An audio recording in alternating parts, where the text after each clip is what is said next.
흰머리를 뽑으면 더 늘어날까? 맥주는 왜 물보다 많이 마실 수 있을까? 밀가루를 종이봉투에 넣어 파는 이유는? 안녕하세요. 책 읽기 좋은 날입니다.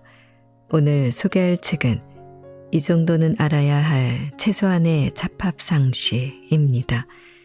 살면서 한 번쯤 궁금했지만 정답을 모른 채 넘어갔던 질문들, 이 책은 그 궁금증을 속 시원히 풀어줍니다. 이 세상에 쓸데없는 지식은 없습니다. 사소해 보이는 상식 하나라도 알아두면 세상을 바라보는 눈이 넓어지고 대화를 나눌 때 특별한 무기가 되어줍니다. 이 책은 사회생활, 의학, 세계, 동물과 식물, 예술과 스포츠, 과학과 수학, 음식, 역사 등 8개 분야로 나뉘어 있는데요. 각 장마다 짧고 핵심적인 상식들을 모아 긴 글에 지쳐 쉽게 책을 덮어버린 독자라도 부담 없이 즐길 수 있습니다. 출퇴근길 지하철에서, 점심시간에 짧은 휴식에서, 잠들기 전 5분 동안 가볍게 펼쳐도 좋습니다. 페이지를 어디서 열어도 흥미로운 이야기가 기다리고 있지요. 그렇게 쌓인 상식은 어느새 머릿속에서 하나의 퍼즐처럼 맞춰지며 지식을 채우는 즐거움을 선사합니다. 가성비의 시대, 시간도 아끼고 지식도 쌓고 싶은 현대인들에게 이보다 알찬 책은 없을 것입니다. 작은 호기심을 만족시키는 순간 우리는 더 넓은 세상을 이해하게 됩니다. 자, 그럼 지금부터 잠시 책 속으로 들어가 보겠습니다.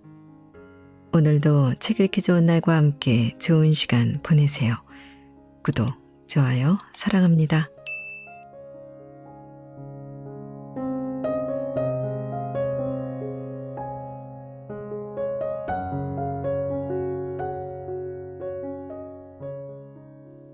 흰머리를 뽑으면 더 늘어날까? 흰머리를 뽑으면 그 수가 늘어난다는 것은 과학적 근거가 없는 헛소문이다. 원래 머리카락의 색깔은 검은색 혹은 갈색 색소인 멜라닌의 양에 따라서 달라진다. 그리고 흰머리는 모근에 있는 멜라닌 색소를 만드는 세포, 멜라노사이트의 작용이 저하되면서 생기는 일종의 노화 현상이다. 그런데 멜라노사이트 작용의 저하는 목은 하나하나에 대해서 일어나는 현상이기 때문에 흰머리를 한 가닥 뽑았다고 해서 주변의 머리카락이 영향을 받지는 않는다. 그러나 일단 흰머리가 되어버린 모근에서는 다음에도 흰머리밖에 나지 않기 때문에 흰머리를 뽑으면 수가 늘어났다고 착각하게 되는 것이다.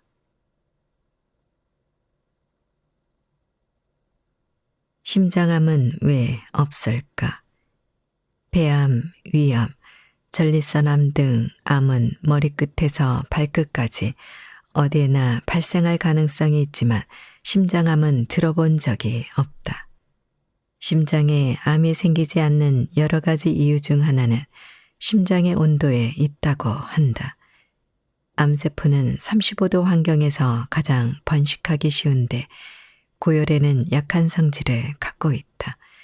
심장은 인간의 몸 중에서 가장 체온이 높은 곳으로 온도가 40도 이상인 심장의 열이 암세포를 죽인다고 한다.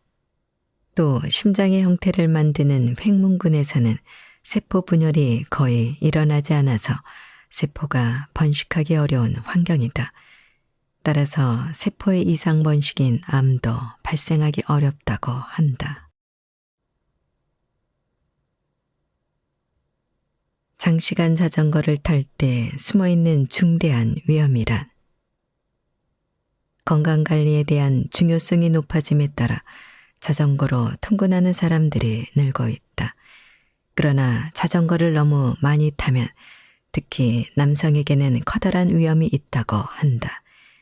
자전거를 너무 많이 탈 경우 안장끝 부분에 의한 회음부의 압박이 원인이 되어 발기부전이 일어나는 것이 아닐까 지금까지 여러 가지 연구가 행해졌다.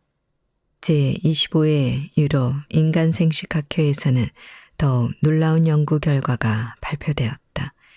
놀랍게도 자전거를 타는 시간이 길수록 비정상적인 정자의 비율이 높아진다는 것이다. 트라이애슬론 선수를 표본으로 한 실험에서 하루 약 40km 이상 자전거 트레이닝을 한 선수는 정상 정자의 비율이 4% 이하였다. 안장의 압박과 마찰, 트레이닝복에 의한 체온 상승, 운동에 의한 스트레스가 정소에 장애를 주고 정자의 산화성 손상을 일으키는 것이 원인이라고 한다. 식후 바로 하는 양치질은 피하는 편이 좋다. 식사 뒤에 이를 닦는 것은 상식이지만 식사를 하자마자 바로 이를 닦는 것은 피하는 편이 좋을 듯하다. 요즘은 식생활의 변화로 인해 산성 음식물이 늘어나고 있다. 이런 음식물을 먹으면 입안은 당연히 산성이 된다. 산에는 몸 가운데서 가장 단단한 부분이라고 알려진 치아 표면에 에나멜질을 녹여 닳게 만드는 성질이 있다. 입안이 산성이 되면 타액이산을 중화시키고 녹아버린 이의 에나멜질을 다시 석회화해서 수복해 주는데 여기에는 30분 정도의 시간이 필요하다.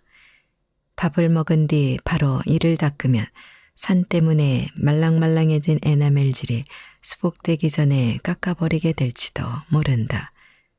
즉, 이를 닦기에 가장 효과적인 시간은 식사 뒤 약 30분쯤 지나서인 셈이다. 잔털은 깎으면 정말 굵어질까? 채모에 관한 소문 가운데 유명한 것은 잔털을 깎으면 굵어진다는 말이다. 면도기로 깎았더니 더 굵은 털이 났다고 느낀 사람도 있을지 모르겠으나 이 소문은 잘못된 것이다. 한 번도 깎인 적이 없는 상태의 털은 끝으로 갈수록 점점 가늘어지기 때문에 굵기가 그다지 신경 쓰이지 않는다. 그러나 이를 깎아버리면 한 가닥의 단면이 넓어지기 때문에 굵어진 것처럼 보이게 된다. 다시 말해서 털끝이 편편한 만큼 표면적이 넓어져 검게 보이기 때문에 털이 더욱 굵어졌다고 착각하는 것이다. 음모는 왜 꾸불꾸불 할까?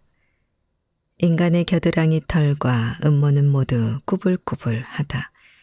민감한 부분을 보호하기 위한 쿠션 역할을 한다는 설도 있지만 유력한 설은 페로몬이다. 음부와 겨드랑이에 많이 분포하는 아포크린산이라고 하는 땀샘에서 이성을 끌어당기는 페로몬이 분비되는데 털을 꾸불꾸불하게 만듦으로써 이 땀샘의 주위에 많은 공기를 품게 하고 더 많은 이성이 그 냄새를 쉽게 맡을 수 있게 하기 위해서라고 한다. 또 페로몬은 소변에도 포함되어 있는데 음모는 그것을 부착하고 확산시키기 위해 자란다고도 한다. 약은 녹차나 우유와 먹으면 안 되는 걸까? 약을 녹차와 함께 먹으면 안 된다는 말이 있다. 이는 약 가운데 철제의 경우는 차에 함유되어 있는 타닌이라는 성분과 결합해서 체내 흡수가 어려워지기 때문이다. 그러나 오늘날의 철제는 제제 과정에서 따로 처리를 하기 때문에 타닌과 쉽게 결합하지 않는다. 따라서 현재 차와 함께 먹을 수 없는 약은 얼마 되지 않는다. 한편 장에서 녹는 변비약인 비사코딜 등은 우유와 함께 먹어서는 안 된다. 우유는 윗속의 산도를 높이기 때문에 약이 다른 곳에서 녹고 위를 자극해서 구토 등의 증상을 일으키는 경우가 있다. 또한 칼슘과 결합하여 흡수되기 어려운 약도 우유와 함께 먹는 것은 피하는 편이 좋다. 밥배와 간식배는 정말 따로 있을까? 배가 아무리 불러도 좋아하는 음식을 보면 자신도 모르게 먹게 되는데 우리는 이럴 때 밥배, 간식배는 따로 있다라는 표현을 자주 쓴다. 그런데 실제로 이런 배가 존재한다고 한다. 먼저 이것은 감각적인 측면과 관계가 있는데 인간은 같은 맛의 음식을 계속 먹으면 포만감을 느낀다. 그런데 뇌가 달콤한 디저트와 같은 새로운 맛을 느끼게 되면 식욕이 되살아난다고 한다. 또 실제로 위에 빈 공간이 생긴다고 한다. 설령 배가 부른 상태라고 해도 맛있는 음식을 보면 위는 활발히 활동을 시작해서 먼저 먹은 음식을 조금씩 소장 쪽으로 밀어내는데 그러면 위의 위쪽에 새로운 공간이 생기는 것이다. 외과 수술에 개미가 이용됐다. 부지런한 곤충이라고 알려진 개미가 예전에는 외과 수술에 이용되었다는 사실을 알고 있는 사람은 거의 없을 것이다. 몸에 상처가 났을 때는 그 상처를 봉합하는 수술을 한다. 서구에서는 오래전부터 봉합수술에 개미를 이용했다고 한다. 상처가 난 부위를 개미가 물도록 해서 봉합하는 것이다. 개미 중에서도 힘이 센 턱을 가진 큰 검은 개미를 사용한다. 방법을 자세히 설명하면 개미의 턱을 크게 벌릴 경우 개미는 본능적으로 물려고 하는데 이때 상처가 난 부위에 갖다 댄다. 그리고 개미가 상처 부위를 물면 개미의 몸만 그대로 떼어낸다. 개미는 결국 죽지만 머리 부분은 그대로 상처 부위를 문 상태이다. 이렇게 상처가 다 나을 때까지 두면 꽤 큰 상처도 봉합할 수 있었다고 한다. 사진은 얼굴 왼쪽이 나오게 찍어라. 사진을 찍을 때 얼굴의 오른쪽과 왼쪽 중 어느 쪽이 좋을까? 성별이나 나이에 상관없이 얼굴에 오른쪽이 나오게 찍은 사진보다 왼쪽이 나오도록 찍은 사진이 다른 사람에게 좋은 인상을 준다고 한다. 몸의 왼쪽 절반은 우뇌, 오른쪽 절반은 좌뇌가 제어하고 있다. 우뇌는 예술뇌라고 불리는데 이미지나 패턴 인지를 관장하며 좌뇌는 이론뇌라고 해서 계산이나 분석을 관장한다. 그래서 우뇌가 제어하는 왼쪽 얼굴이 감정을 표현할 수 있다고 한다. 즉, 좋은 인상을 주고 싶다면 왼쪽을, 냉정한 인상을 주고 싶다면 오른쪽 얼굴을 보여주면 효과적이다. 서양의 초상화가 정면이 아닌 왼쪽 얼굴을 그린 경우가 많은 것과 연예인들이 왼쪽 얼굴이 보이도록 사진을 찍는 경우가 많은 것도 이런 이유 때문일지 모른다. 하얀 이보다 누런 이가 건강하다. 보통 인간의 치아는 하얀색보다 누런색이 건강하다고 하는데 왜 그럴까? 또 치아는 왜 점점 누런색으로 변할까? 치아 표면은 에나멜질, 속은 상아질로 되어 있다. 에나멜은 신체에서 가장 딱딱하고 반투명한 우윳빛을 띠고 있으며 상아질은 에나멜질보다 다소 부드럽고 누런색을 띠고 있다.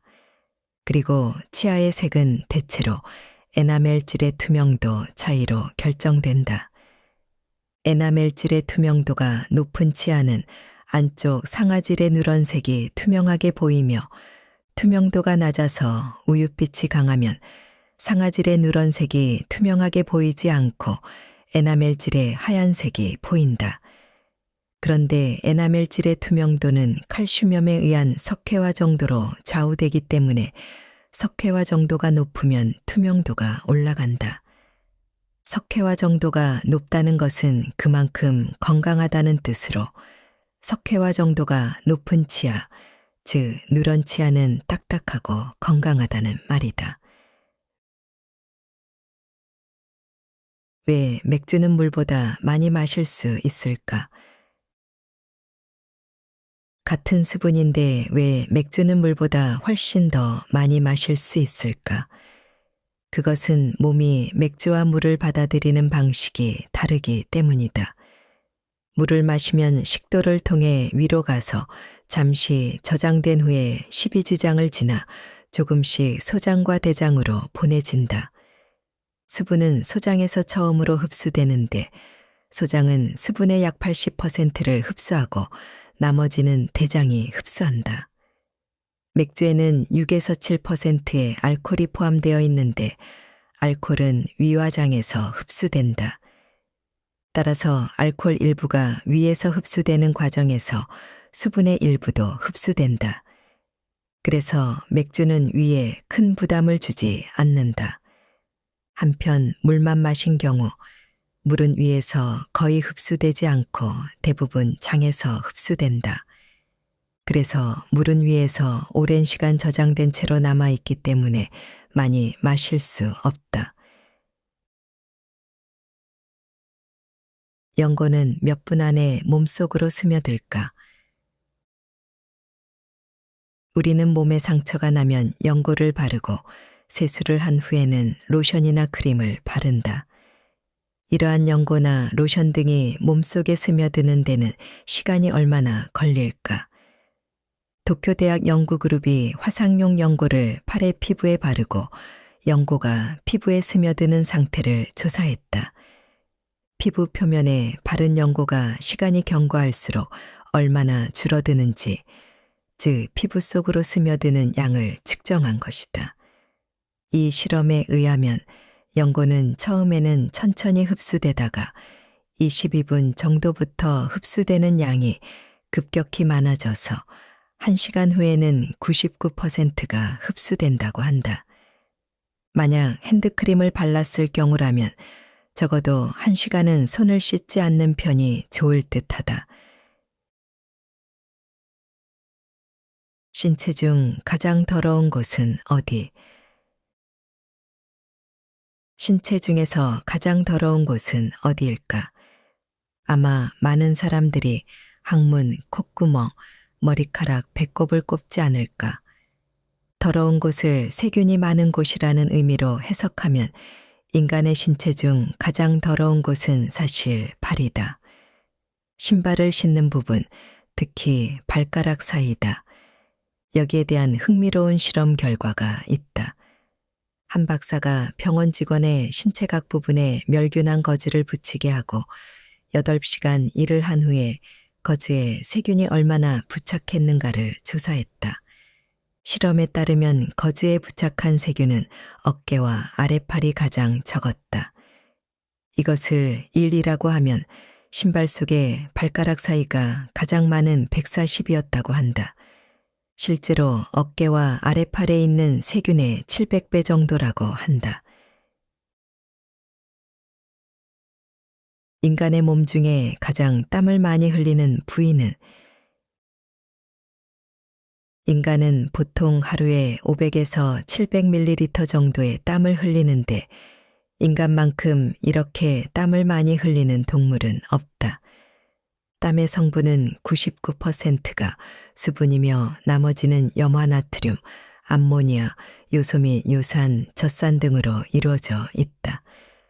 땀은 에크린선과 아포크린선이라고 하는 두 종류의 땀샘에서 분비되는데 에크린선은 전신에 있고 아포크린선은 겨드랑이 아래와 음부 등의 한정된 부분에만 있다.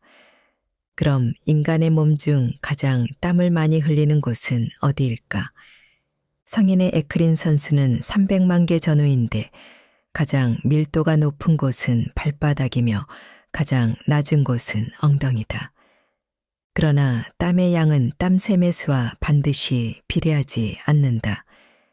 한여름 뜨거운 태양 아래에서 걸으면 등이 땀으로 흠뻑 팬다.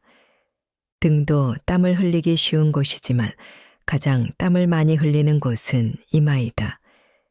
이마는 바깥 공기와 접하고 있어서 땀이 증발하기 쉽고 바로 흘러내리기 때문에 땀을 많이 흘려도 잘 느끼지 못한다.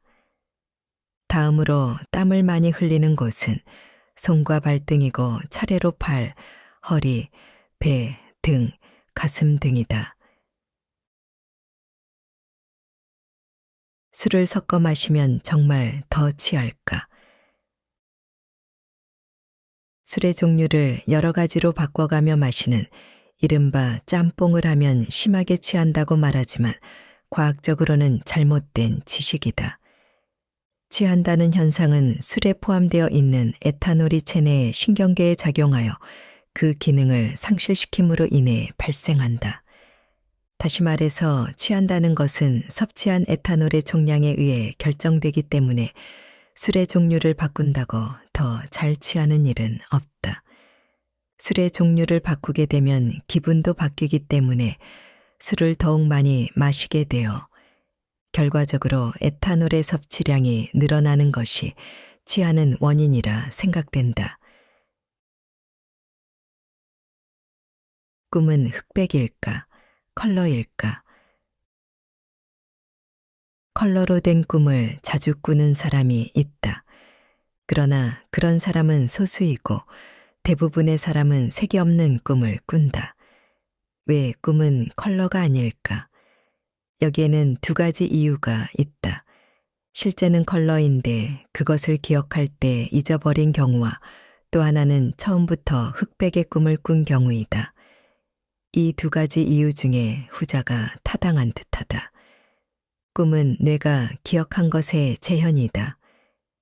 기억한 것, 즉 눈을 떴을 때 본 것, 가령 책상이나 전차, 무엇이든 상관없이 어떤 꿈이었는지에 대해서는 보통 기억하지 못한다. 꿈에서 본 것이 특별히 색이 있거나 인상적이지 않다면 그것의 색은 기억하지 못하는 것이다.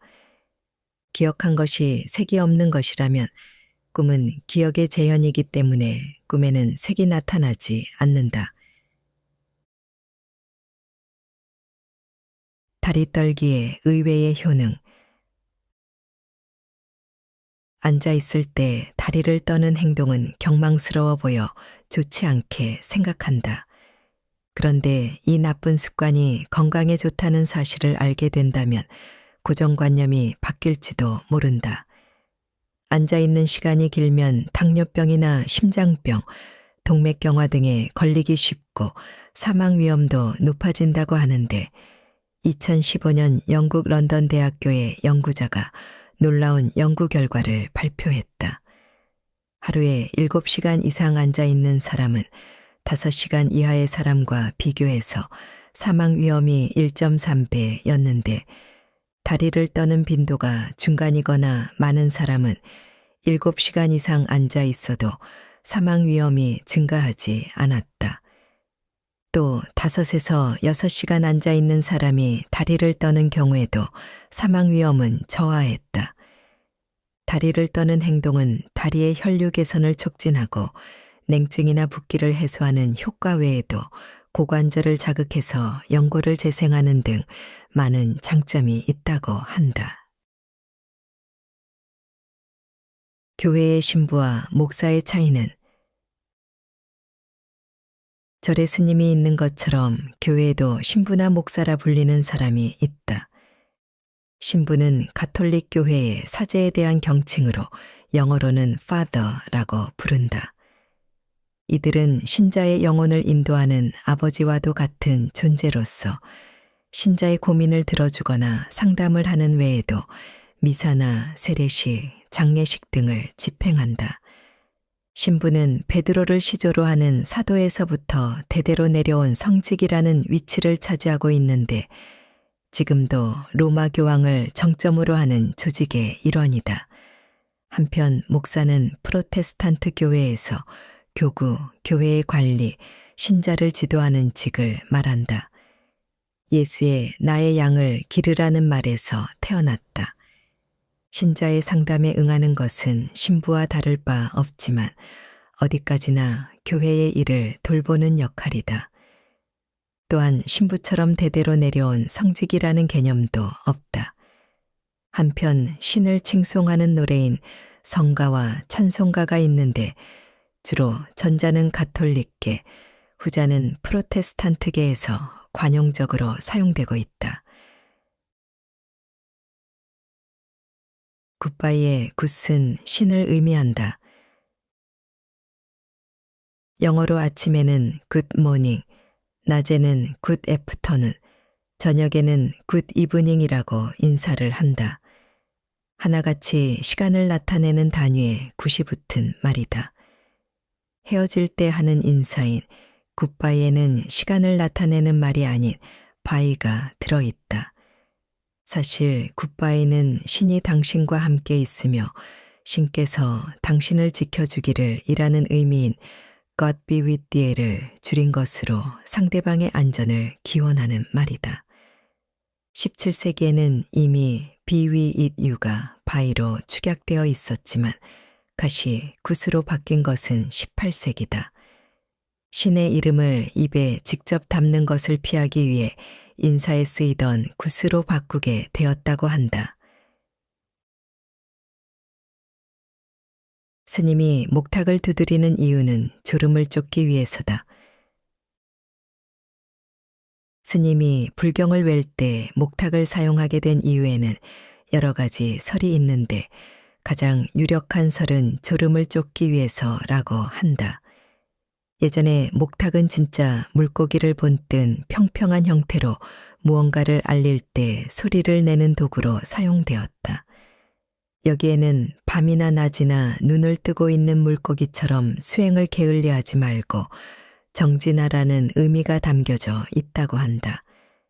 그 외에도 옛날 게으른 중이 축생도에 떨어져서 물고기가 되었는데 이를 경계하기 위해 물고기 목탁을 두드리게 되었다는 설도 있다. 버스 안에서 가장 승차감이 좋은 곳은 버스가 좌우로 회전할 때면 승객들의 몸은 좌우로 기울어지고 울퉁불퉁한 도로에서는 차체가 위아래로 흔들린다. 그렇다면 버스의 어떤 곳에 있어야 이런 흔들림이 적을까? 버스가 한쪽 방향으로 회전할 때 차체의 기울기가 가장 큰 곳은 제일 앞쪽이며 가장 적은 곳은 뒷바퀴 위쪽이다. 이는 버스가 회전을 할 때 두 개의 뒷바퀴 중앙을 지점으로 회전하기 때문이다. 차체의 가장 뒤쪽도 방향 전환 지점, 뒷바퀴에서 멀어지기 때문에 흔들림이 커진다. 한편 울퉁불퉁한 도로에서는 앞바퀴와 뒷바퀴가 그 지점이 되기 때문에 위아래 흔들림이 가장 크다. 즉, 바퀴 바로 위쪽의 장소는 지면의 진동이 그대로 전해진다는 뜻이다.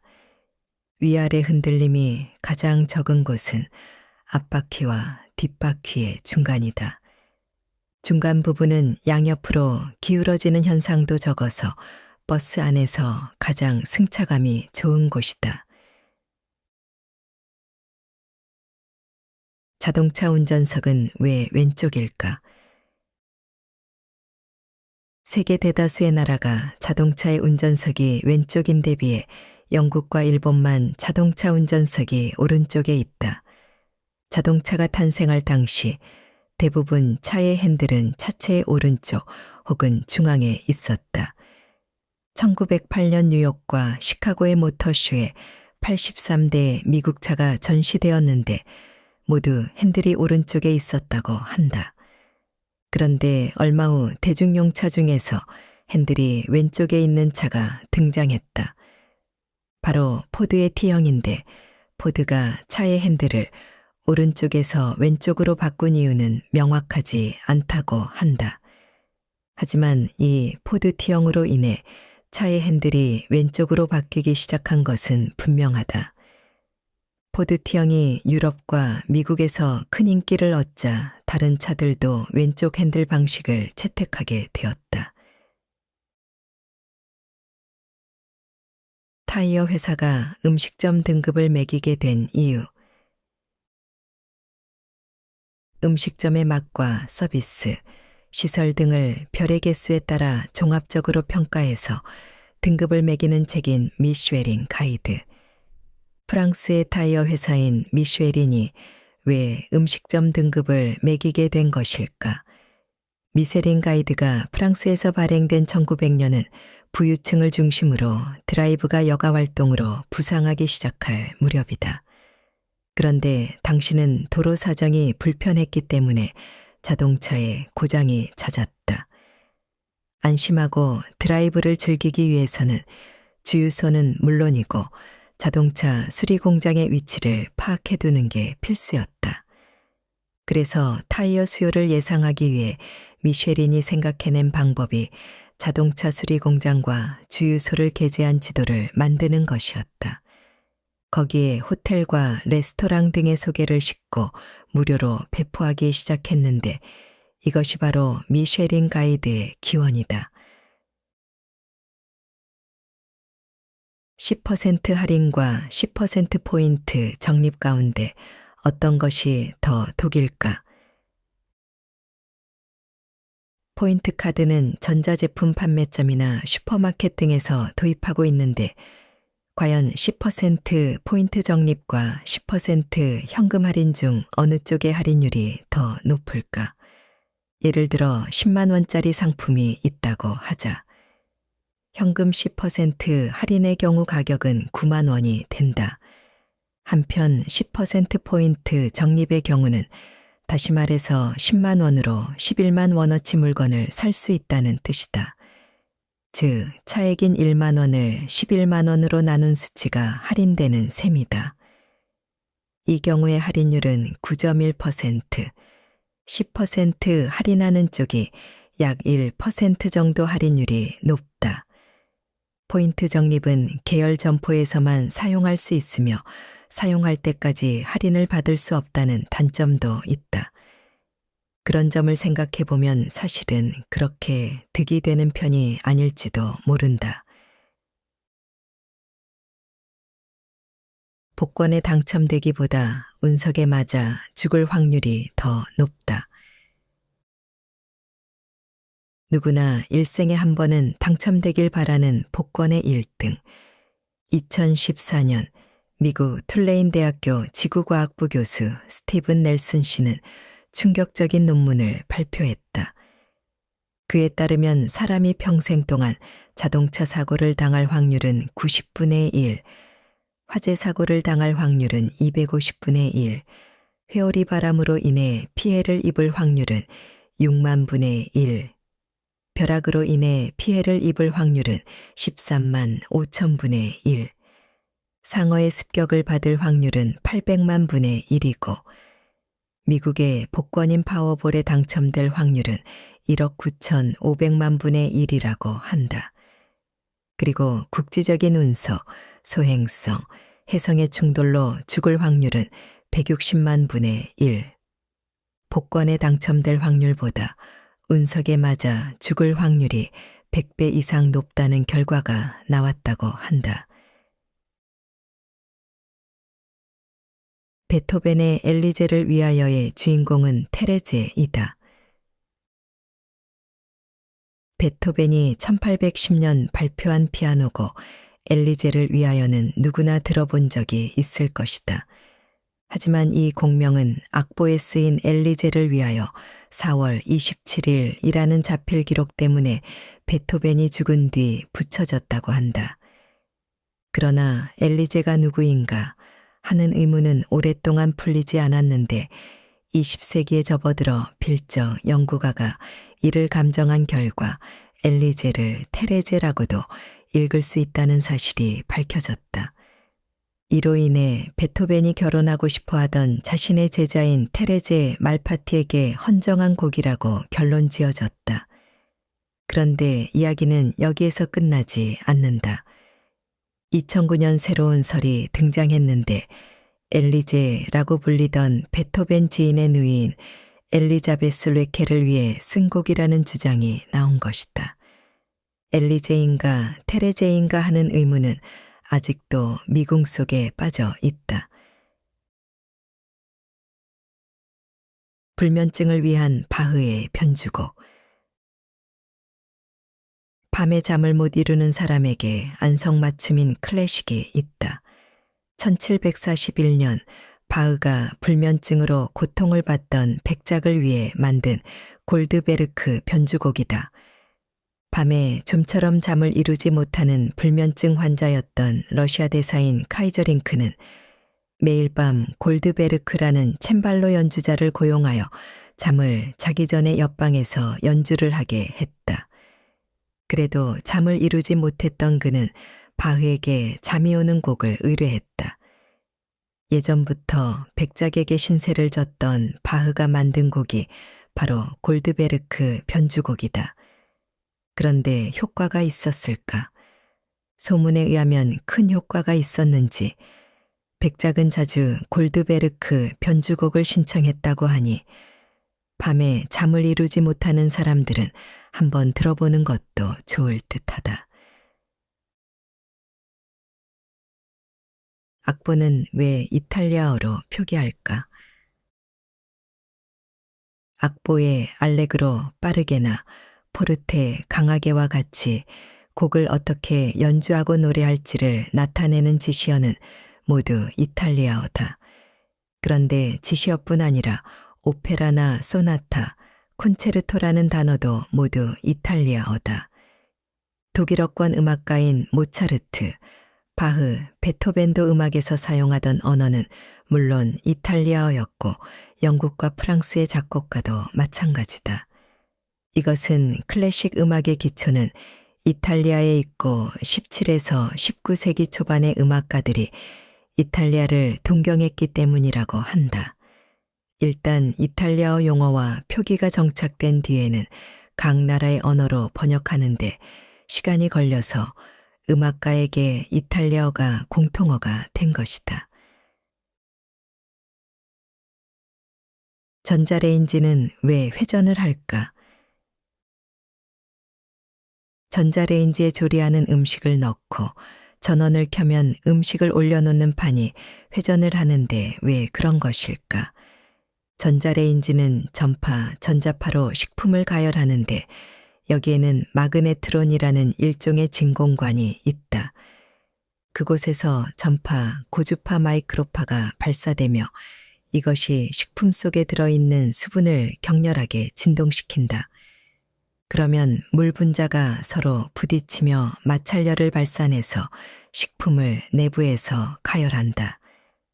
마그네트론에서 발사된 전파는 회전 날개를 통해 교반되어 전자레인지 안을 난반사하면서 식품에 닿는다.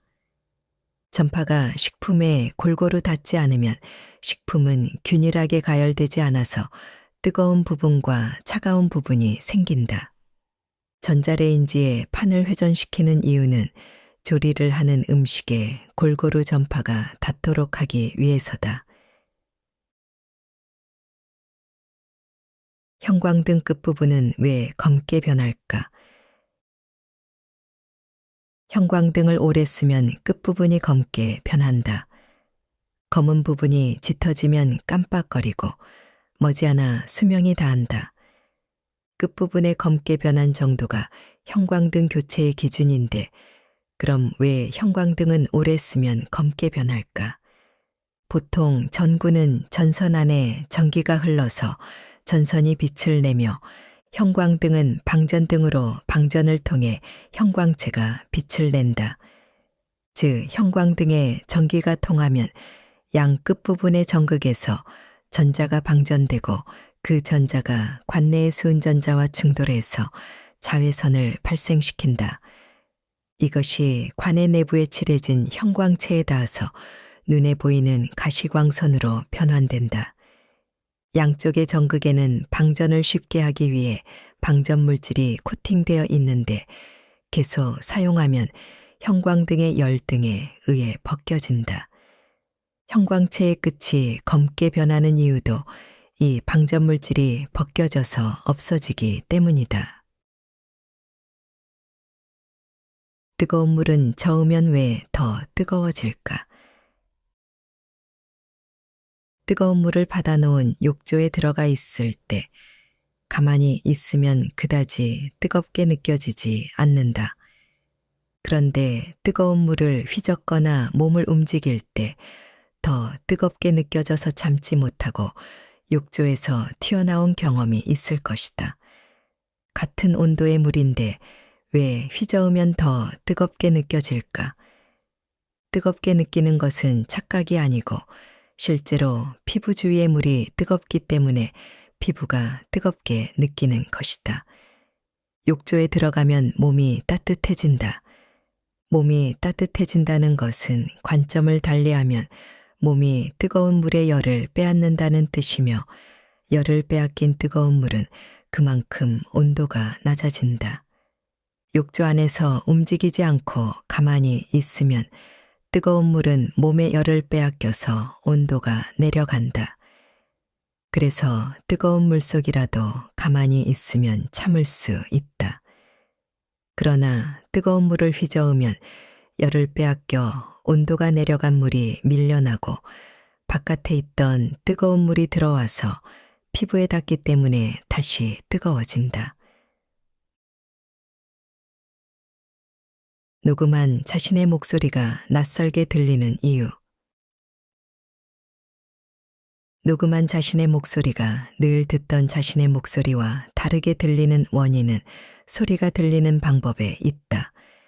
보통 소리는 공기를 통해서 귀로 들어오면 고막 안에 있는 속귀에서 전기 신호로 바뀌어 뇌에 전달된다. 자신의 목소리는 두개골에 직접 울려서 속귀에 도달하기 때문에 밖에서 나는 소리보다 울림이 있는 소리로 들린다. 또 저음은 공기를 지나면 고음보다 약해지기 쉬운데 두개골에 직접 울리는 경우는 저음이 강조되기 때문에 한층 안정된 소리로 들린다. 그래서 녹음한 목소리는 늘 듣던 자신의 목소리와 다르게 들린다. 우유는 왜 씹어서 마시면 좋을까? 우유는 잘 씹어서 마시라는 말이 있다. 왜 씹어서 마시라는 걸까? 우유를 씹으면 침과 잘 섞여서 소화가 잘 된다는 생각 때문인 듯한데 이는 사실일까? 답을 먼저 말하면 이 말은 옳지 않다. 우유는 침과 섞여도 소화가 촉진되지 않는다. 우유의 소화에는 락타아제라는 효소가 관여하고 있다. 락타아제가 있는 곳은 소장 부분이며 정확히 말하면 12지장에서 공장 위쪽 부근까지다. 락타아제는 이곳에만 있으며 침 속에는 없다. 따라서 잘 씹는다고 해도 또 침과 잘 섞여도 우유는 소화되지 않는다. 단지 씹어서 마시면 차가운 우유의 온도가 올라가기 때문에 냉기로 배가 아픈 것을 피할 수 있다. 또 씹어서 마시면 조금씩 뱃속으로 들어가기 때문에 락타아제가 기능하기 수월해진다. 우유를 씹어서 마시면 좋다는 말은 바로 이 때문이다. 세계 최고급 커피는 서양 고양이의 배설물이다. 주로 인도네시아 수마트라, 자바, 발리섬에서 나는 코피 루왁은 그 희소 가치로 인해 세계 최고급 커피 원두로 알려져 있다. 코피란 인도네시아 말로 커피, 루왁이란 말레이시아 서양 고양이란 뜻이다. 인도네시아 커피 농장에서는 롭스타종 커피 나무가 재배되고 있는데 이 열매가 바로 야생 사양 고양이의 먹이다. 열매는 사양 고양이의 영양분이 되지만 종자에 해당하는 커피 원두는 소화되지 않고 21시간에 걸쳐 체내에서 자연 발효된 뒤 배출된다. 그 사양 고양이의 똥 속에 있는 커피 원두를 채취하여 씻어서 건조시킨 뒤에 고온에서 볶은 것이 바로 코피 루왁이다. 와인을 옆으로 눕혀서 보관하는 이유. 와인은 온도 변화가 적고 빛이 닿지 않는 시원한 장소에 보관해야 한다. 온도가 낮으면 와인의 성분과 병 속에 있는 산소가 일으키는 화학 반응이 억제되어 품질을 유지할 수 있기 때문이다. 그럼 병을 옆으로 눕혀서 보관하는 이유는 무엇일까? 와인으로 코르크를 적시기 위해서다.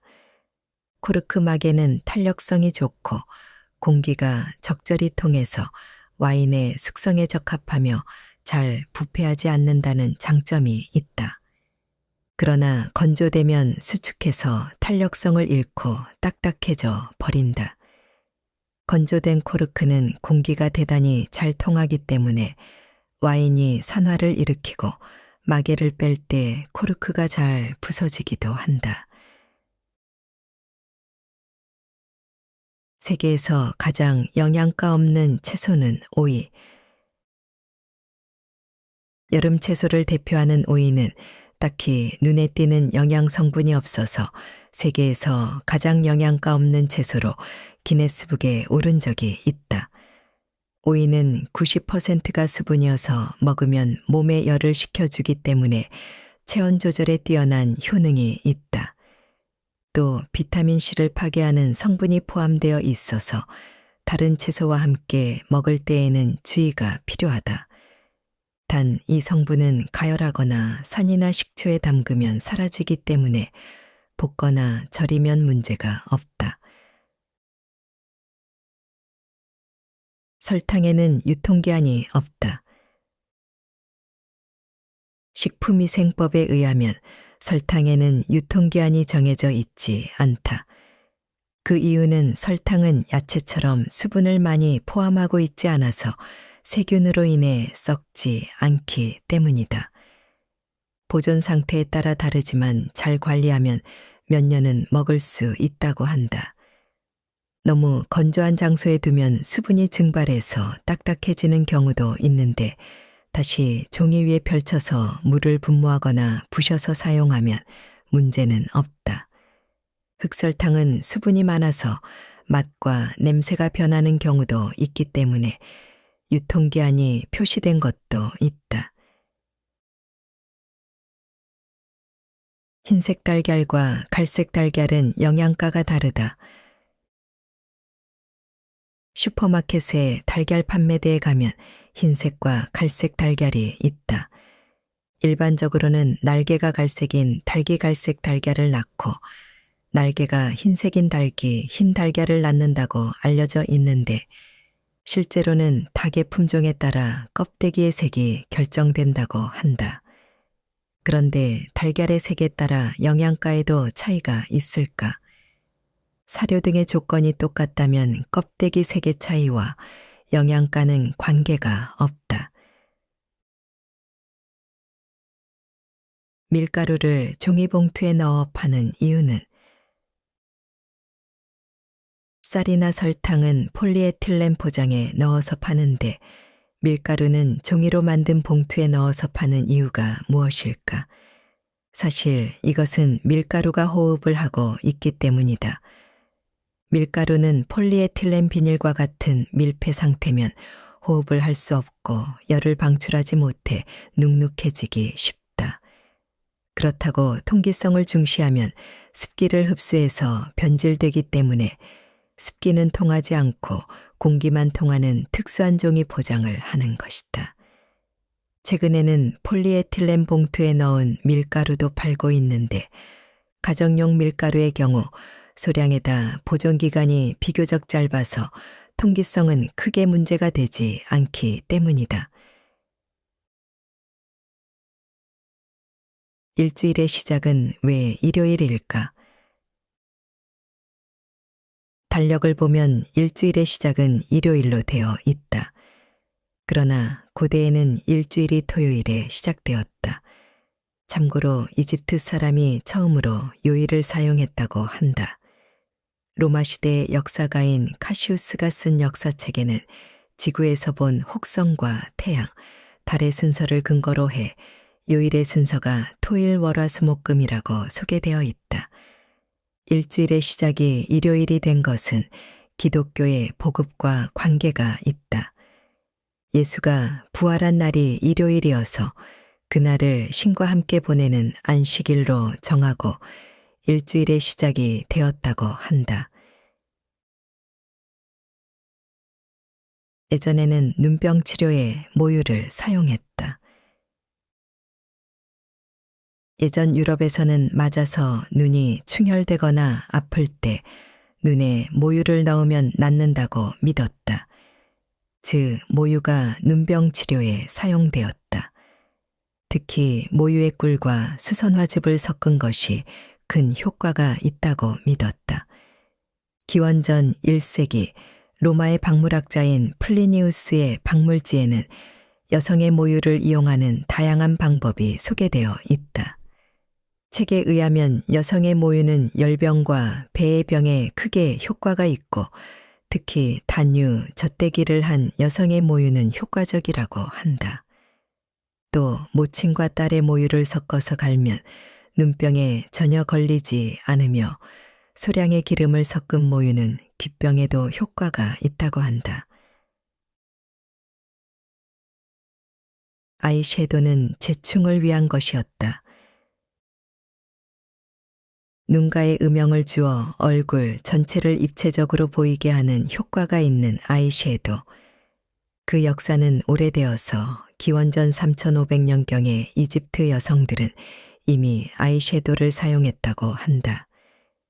당시 이집트의 나일강에서는 파리가 대량으로 발생하여 사람의 눈에서 나오는 수분을 먹기 위해 모여들었기 때문에 눈병에 걸리는 사람들이 줄을 이었다. 이에 파리가 눈에 들어오는 것을 막기 위해 사람들은 눈 주위에 아이섀도를 바르게 되었다. 아이섀도는 벌레를 쫓는 것 외에 마귀를 쫓는 역할도 있었다고 한다.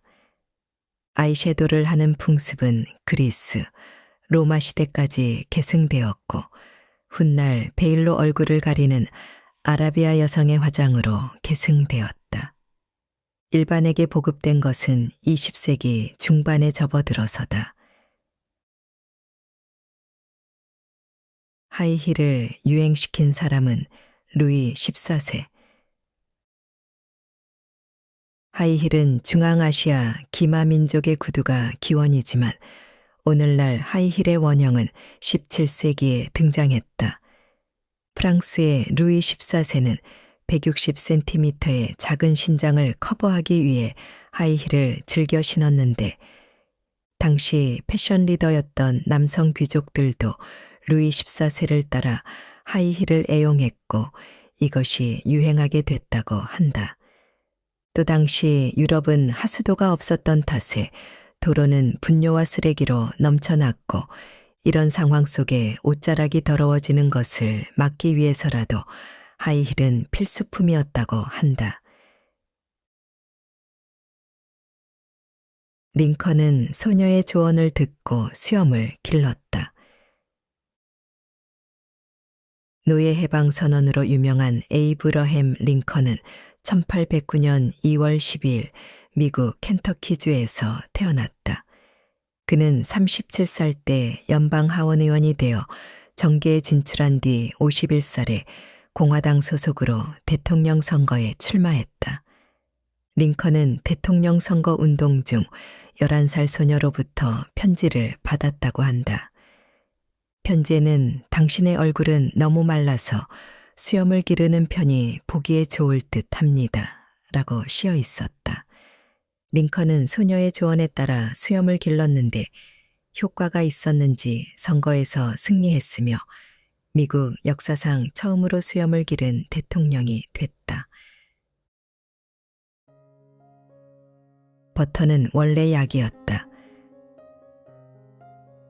버터의 역사는 오래되었는데 그 기원은 세계에서 가장 오래된 문명이라는 메소포타미아 왕조까지 거슬러 올라간다. 당시 버터는 음식뿐 아니라 약으로도 사용되었는데 연고나 고약으로 피부에 바르거나 안약이나 머릿기름 등으로도 사용됐다고 한다.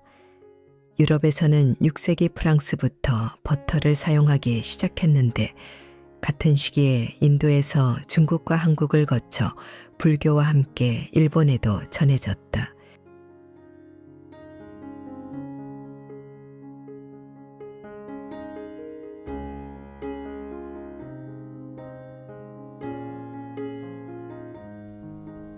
책 읽기 좋은 날 오늘은 여기까지입니다.